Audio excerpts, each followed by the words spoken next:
চুয়াডাঙ্গায় স্বাস্থ্য সহকারী নিয়োগ পরীক্ষায় অনিয়মের অভিযোগ তুলে মানববন্ধন এবং অবস্থান কর্মসূচি পালন করেছে চাকরি প্রার্থীরা। সকালে সিভিল সার্জন কার্যালয়ের সামনে মানববন্ধন এবং অবস্থান কর্মসূচি পালন করেন তারা। ডিবিসি নিউজ সংবাদ প্রচার করার পর স্বাস্থ্য অধিদপ্তর থেকে দুটি তদন্ত কমিটি গঠন করা হয়।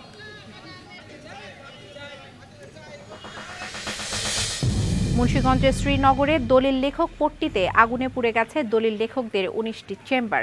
শনিবার রাত ২টার দিকে আগুন লাগে। খবর পেয়ে ফায়ার সার্ভিসের ৪টি ইউনিট আগুন নেভাতে কাজ শুরু করে। পরে ১ ঘণ্টার চেষ্টায় আগুন নিয়ন্ত্রণে আসে।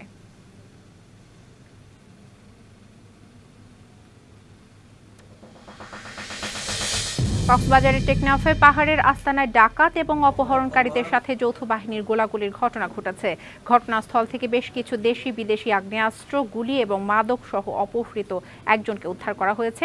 দুপুরে সংবাদ সম্মেলনে কোস্ট গার্ড টেকনাফ স্টেশনের in charge lieutenant commander Salah Uddin Rashid Tanvir এসব তথ্য জানান। আজ ৬ জুলাই শেরপুরের ঝিনাইগাতী উপজেলার ঐতিহাসিক কাটাখালী যুদ্ধ দিবস। মুক্তিযুদ্ধ চলাকালে ১৯৭১ সালের এই দিনে পাক হানাদার বাহিনীর সঙ্গে সম্মুখ যুদ্ধে ৩ মুক্তিযোদ্ধা সহ ১২ জন শহীদ হন একই পরিবারের মুক্তিযোদ্ধা কমান্ডার নাজমুল আহসান, মোফাজ্জল হোসেন এবং আলী হোসেন। ঝালকাঠিতে তালগাছ কেটে ৫ শতাধিক বাবুই পাখির ছানা হত্যার ঘটনায় সেই স্থানে অর্ধশতাধিক তাল গাছের চারা রোপণ করা হয়েছে। শনিবার বিকেলে জেলা যুবদলের উদ্যোগে বৃক্ষরোপণ কর্মসূচির আওতায় শেখের হাটের গুয়াটন গ্রামে সড়কের পাশে এই তাল গাছ রোপণ করা হয়।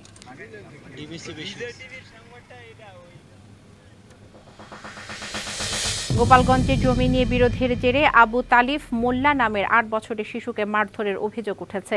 সকালে সদর উপজেলার জালালাবাদ ইউনিয়নের ঘেনাসুর গ্রামে এই ঘটনা ঘটে।